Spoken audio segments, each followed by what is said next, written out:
This reflection also tends to the removal of the desire of empty fame, that it is no longer in thy power to have lived the whole of thy life, or at least thy life from thy youth upwards, like a philosopher. But both to many others and to thyself it is plain that thou art far from philosophy. Thou hast fallen into disorder then, so that it is no longer easy for thee to get the reputation of a philosopher, and thy plan of life also opposes it.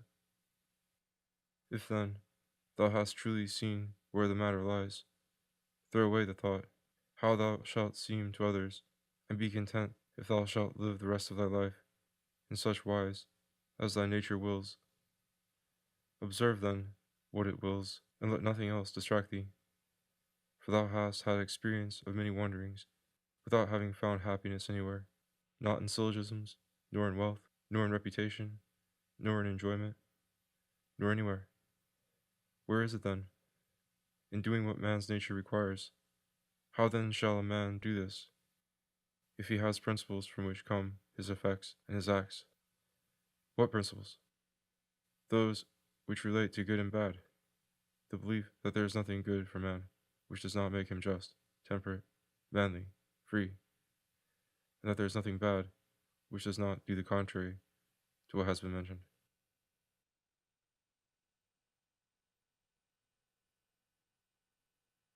On the occasion of every act, ask thyself, how is this with respect to me?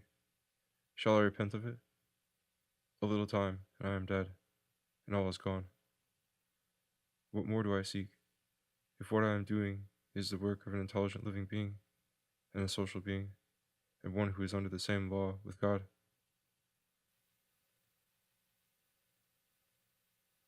Alexander and Gaius and Pompeius, what are they in comparison with Diogenes, Heraclitus, and Socrates? For they were acquainted with things, and their causes, forms, and their matter, and the ruling principles of these men were the same. But as to the others, how many things had they to care for, and to how many things were they slaves? Consider that men will do the same things nevertheless, even though thou shouldst burst.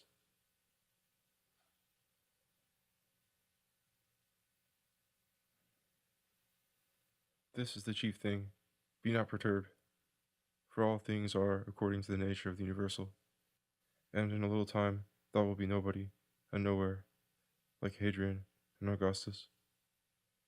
In the next place, having fixed thy eyes steadily on thy business, look at it, and at the same time remembering that it is thy duty to be a good man, and what man's nature demands.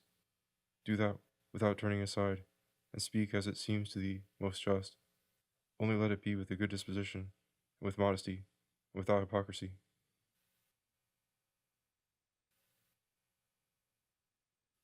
The nature of the universal has this work to do, to remove to that place the things which are in this, to change them, to take them away hence, and to carry them there. All things are change, yet we need not fear anything new. All things are familiar to us, but the distribution of them still remains the same.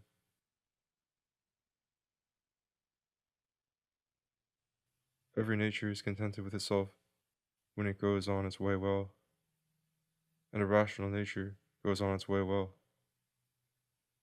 when in its thoughts it assents to nothing false or uncertain, and when it directs its movements to social acts only, and when it confines its desires and aversions to the things which are in its power, and when it is satisfied with everything that is assigned to it by the common nature. For of this common nature every particular nature is a part, as the nature of the leaf is a part of the nature of the plant, except that in the plant the nature of the leaf is part of a nature which has not perception or reason, and is subject to be impeded. But the nature of man is part of a nature which is not subject to impediments, and is intelligent and just, since it gives to everything in equal portions, and according to its worth, times, substance, cause, form, activity, and incident. But examine, not to discover that any one thing compared with any other single thing is equal in all respects, but by taking all parts together of one thing, and comparing them with all parts together of another.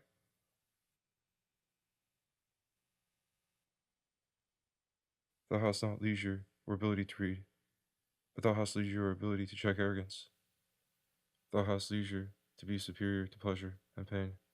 Thou hast leisure to be superior to love of fame, and not to be vexed at stupid and ungrateful people, nay, even to care for them.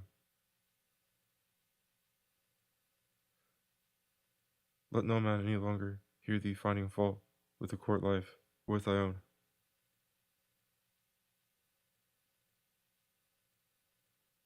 Repentance is a kind of self-reproof for having neglected something useful, but that which is good must be something useful, and the perfect, good man should look after it. But no such man would ever repent of having refused any sensual pleasure. Pleasure, then, is neither good nor useful.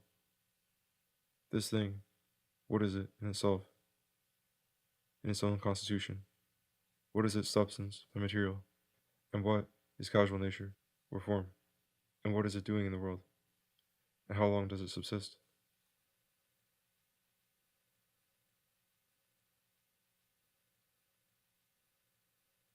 When thou risest from sleep with reluctance, remember that it is according to thy constitution and according to human nature to perform social acts.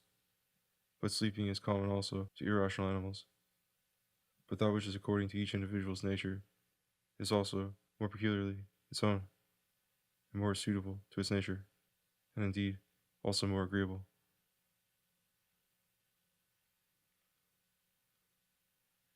Constantly, and, if it be possible, on the occasion of every impression on the soul, apply to it the principles of physic, of ethic, and of dialectic.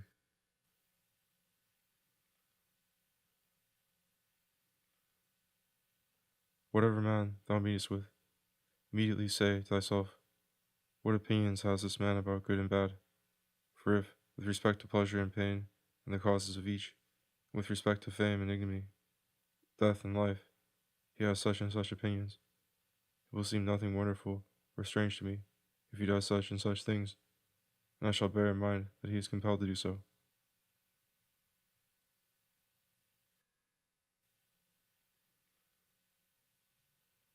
Remember that it is a shame to be surprised if the fig tree produces figs, so it is to be surprised if the world produces such and such things of which it is productive.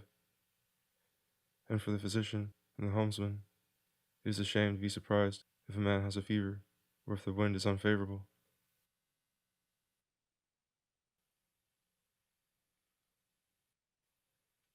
Remember that to change thy opinion and to follow him who corrects thy error is as consistent with freedom as it is to persist in thy error, for it is thy own, the activity which is exerted according to thy own movement and judgment, and indeed according to thy own understanding too.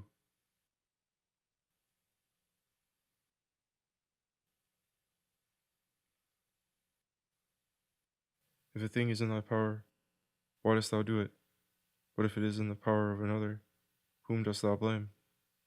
The atoms, chance, or the gods? Both are foolish.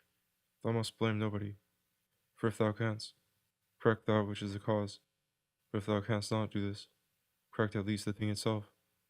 But if thou canst not do even this, of what use is it to thee to find fault? For nothing should be done without a purpose. That which has died falls not out of the universe. If it stays here, it also changes here, and is dissolved into its proper parts, which are elements of the universe and of thyself. And these too change, and they murmur not.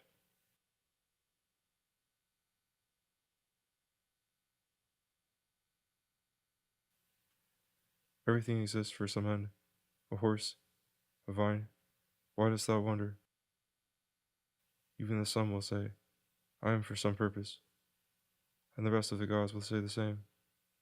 For what purpose then art thou? To enjoy pleasure? See if common sense allows this.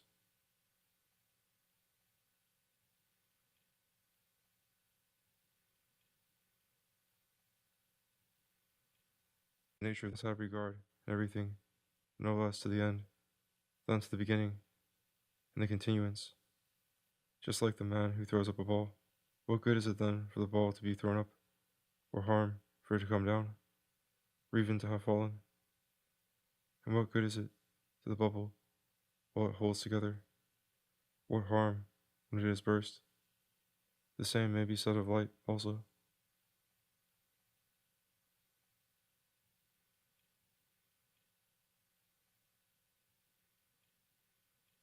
Turn it, the body, inside out, and see what kind of thing it is, and when it has grown old, what kind of thing it becomes, and when it is diseased.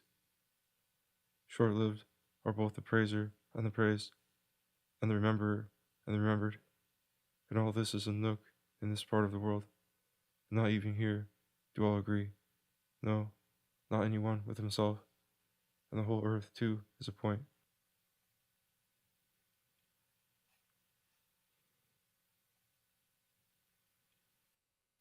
Attend to the matter which is before thee, whether it is an opinion, or an act, or a word.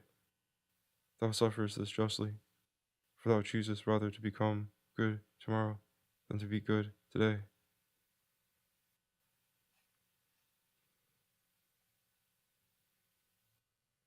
Am I doing anything? I do it with reference to the good of mankind. Does anything happen to me? I receive it and refer it to the gods, and the source of all things, from which all that happens is derived. Such as bathing appears to thee, oil, sweat, dirt, filthy water, all things disgusting. So is every part of life and everything.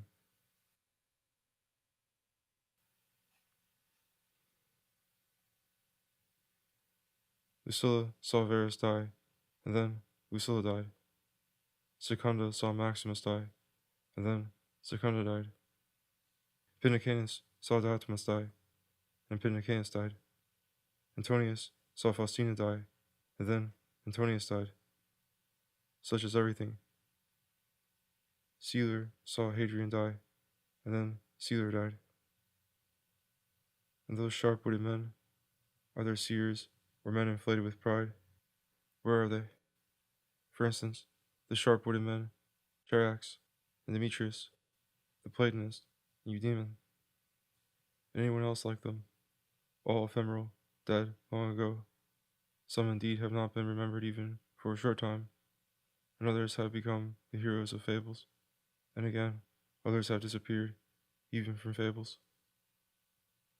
Remember this, then, that this little compound, thyself, must either be dissolved, or thy poor breath must be extinguished, or be removed and placed elsewhere.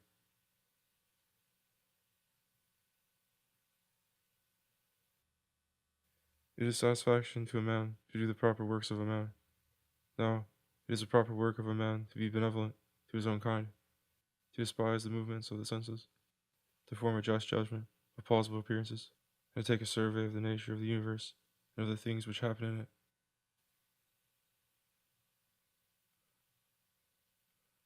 There are three relations between thee and other things: the one to the body which surrounds thee, the second to the divine cause from which all things come to all, and the third to those who live with thee.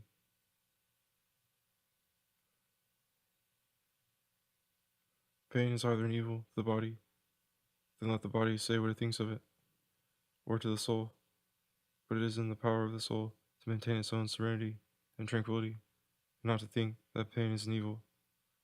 For every judgment and movement and desire and aversion is within, and no evil ascends so high.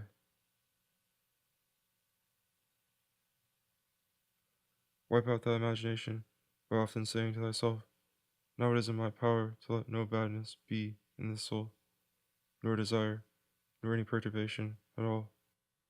But looking at all these things, I see what is their nature, and I use each according to its value. Remember this power which thou hast from nature.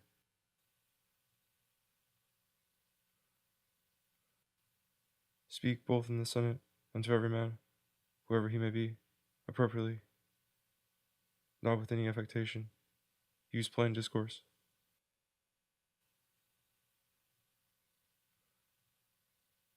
Augustus's court, wife, daughter, descendants, ancestors, sister, Agrippa, kinsmen, intimates, friends, Arius, Maximus, physicians, and sacrificing priests, the whole court is dead.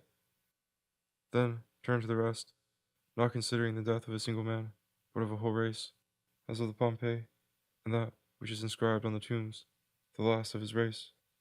Then consider what trouble those before them have had, that they might leave a successor, and then, that of necessity, someone must be the last. Again, here consider the death of a whole race. It is thy duty to order thy life well in every single act, and if every act does its duty, as far as is possible, be content, and no one is able to hinder thee, so that each act shall not do its duty. But something external will stand in the way. Nothing will stand in the way of thy acting justly and soberly and considerately. But perhaps some other active power will be hindered. Well, but by acquiescing in the hindrance, and by being content to transfer thy efforts to that which is allowed, another opportunity of action is immediately put before thee in place of that which was hindered, and one which will adapt itself to this ordering of which we are speaking.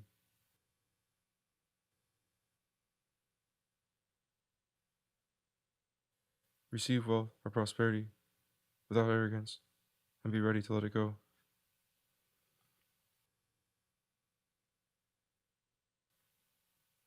If thou didst ever see a hand cut off, or a foot, or a head, lying anywhere apart from the rest of his body, such does a man make himself as far as he can, who is not content with what happens, and separates himself from others, or does anything unsocial.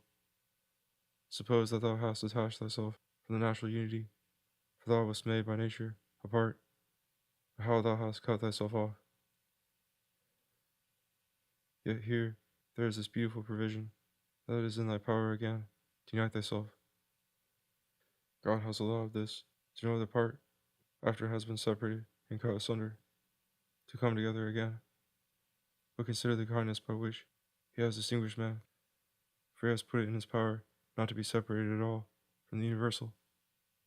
But when he has been separated, he has allowed him to return and to be united and to resume his place as a part. As the nature of the universal has given to every rational being all the other powers that it has, so we have received from it this power also. For as the universal nature converts and fixes in its predestined place everything which stands in the way and opposes it, and makes such things a part of itself, so also the rational animal is able to make every hindrance its own material, and use it for such purposes as it may have designed. Do not disturb thyself by thinking of the whole of thy life. Let not thy thoughts at once embrace all the various troubles which thou mayest expect to befall thee, but on every occasion ask thyself, what is there which is intolerable and past bearing, for thou wilt be ashamed to confess. In the next place, remember that neither the future nor the past pains thee, but only the present. But this is reduced to a very little, if thou only circumscribest it, and tritest thy mind, if it is unable to hold out against even this. Does Panthea or Pergamus now sit by the tomb of Varus? Does Charius or Dotmus sit by the tomb of Hadrian? That would be ridiculous. Well, suppose they did sit there. Would the dead be conscious of it? And if the dead were conscious, would they be pleased? And if they were pleased, would that make them immortal? Was it not in the order of destiny that these persons should first become old women and old men, and then die? What then would those do after these were dead? All this is foul smell and blood in a bag.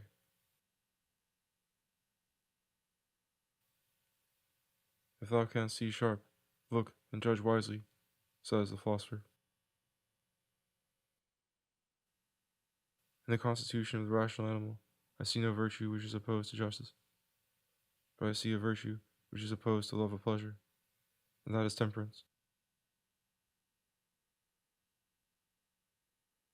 If thou takest away thy opinion about that which appears to give thee pain, thou, thyself, standest in perfect security.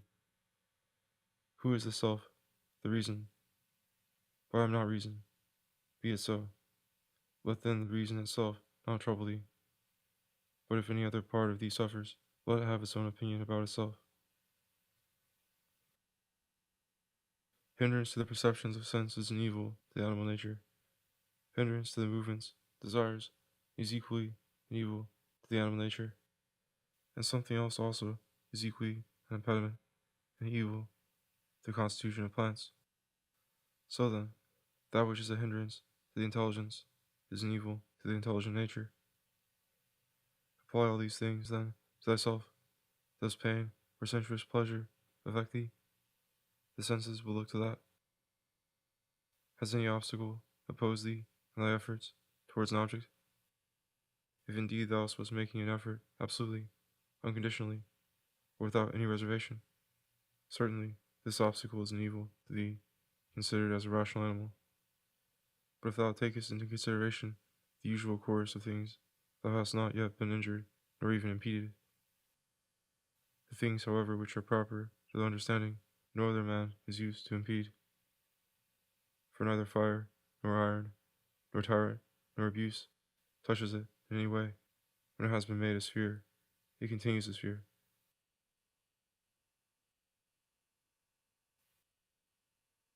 It is not fit that I should give myself pain, for I have never intentionally given pain, even to another.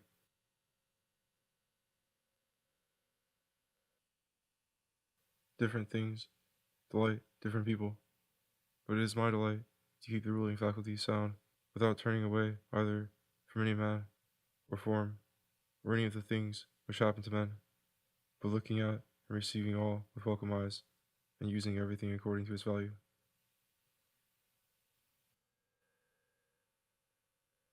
See that thou secure this present time to thyself. For those who rather pursue posthumous fame, do consider that men of after time will be exactly such as these whom they cannot bear now, and both are mortal. And what is it in any way to thee if these men of after time utter this or that sound, or have this or that opinion about thee?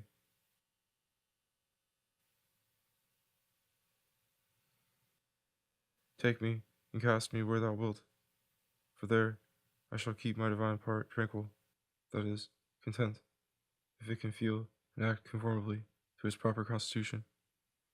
Is this change of place sufficient reason why my soul should be unhappy and worse than it was, depressed, expanded, shrinking, or frightened? And what wilt thou find which is sufficient reason for this?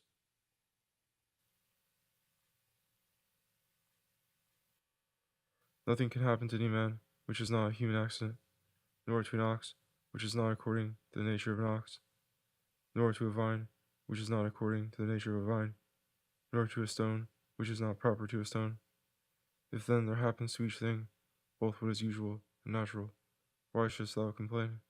For the common nature brings nothing which may not be borne by thee. If thou art pained by an external thing, it is not this thing that disturbs thee, but thy own judgment about it, and it is in thy power to wipe out this judgment now. But if anything in thy own disposition gives thee pain, who hinders thee from correcting thy opinion? And if thou art pained because thou art not doing some particular thing which seems to thee to be right, why dost thou not rather act than complain? But some insuperable obstacle is in the way. Do not be grieved then, for the cause of its not being done depends not on thee. But it is not worth while to live if this cannot be done. Take thy departure then from life contentedly, just as he dies, who is in full activity and well pleased too with the things which are obstacles.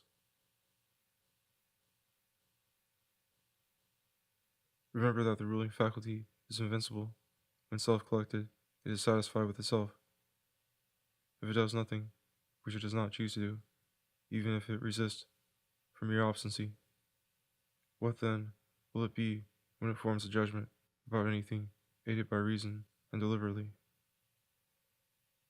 Therefore the mind, which is free from passions, is a citadel, for man has nothing more secure to which he can fly for refuge. For the future, the inexpugnable. He then, who has not seen this, is an ignorant man, but he who has seen it and does not fly to this refuge is unhappy. Say nothing more to thyself than what the first appearances report. Suppose that it has been reported to thee that a certain person speaks ill of thee. This has been reported, but that thou hast been injured, that has not been reported. I see that my child is sick. I do see, but that he is in danger, I do not see. Thus, then, always abide by the first appearances, and add nothing thyself from within, and then nothing happens to thee, or rather, add something, like a man who knows everything that happens in the world.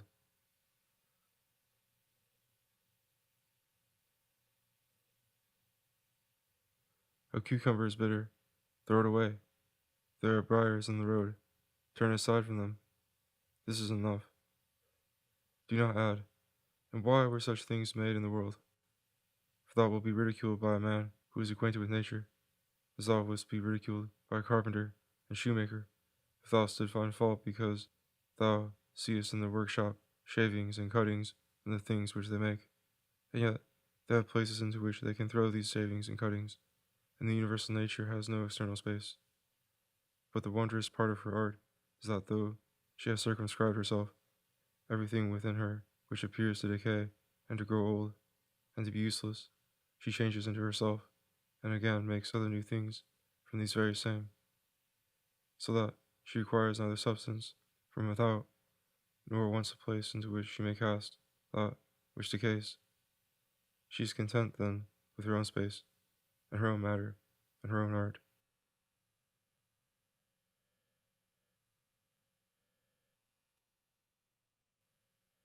Neither in thy actions be sluggish, nor in thy conversation without method, nor wandering in thy thoughts,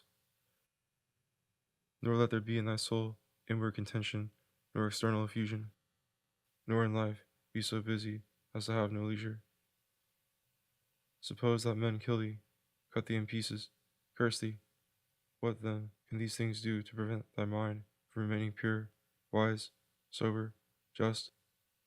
For instance, if a man should stand by a limpid pure spring and curse it, the spring never ceases sending up potable water. And if he should cast clay into it, or filth, it will speedily disperse them and wash them out, and will not be at all polluted. How then shalt thou possess a perpetual fountain, not a mere well? By forming thyself hourly to freedom, conjoined with contentment, simplicity, and modesty.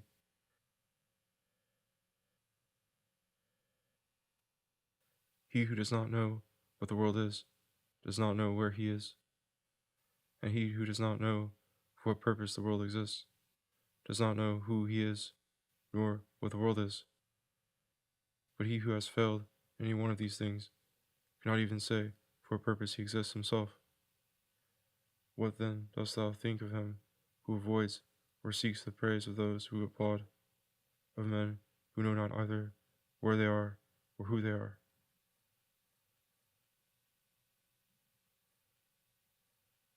Dost thou wish to be praised by a man who curses himself thrice every hour? Wouldst thou wish to please a man who does not please himself?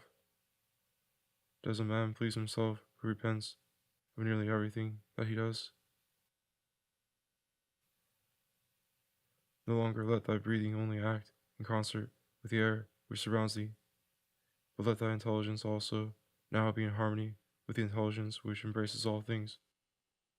For the intelligent power is no less diffused in all parts and pervades all things for him who is willing to draw it to him, than the aerial power for him who is able to respire it.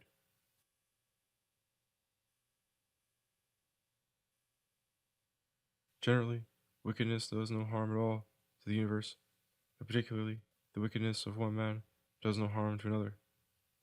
It is only harmful to him who has it in his power to be released from it as soon as he shall choose.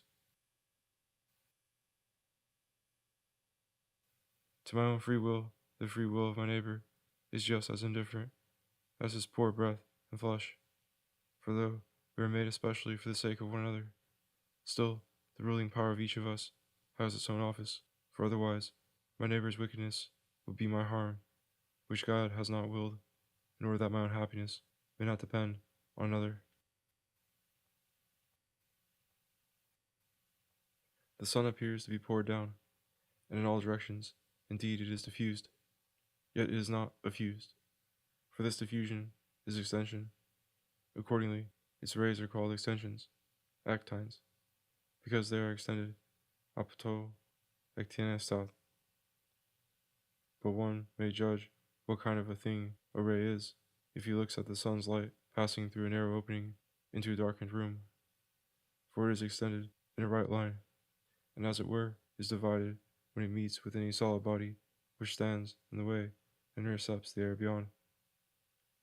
But there the light remains fixed and does not glide or fall off.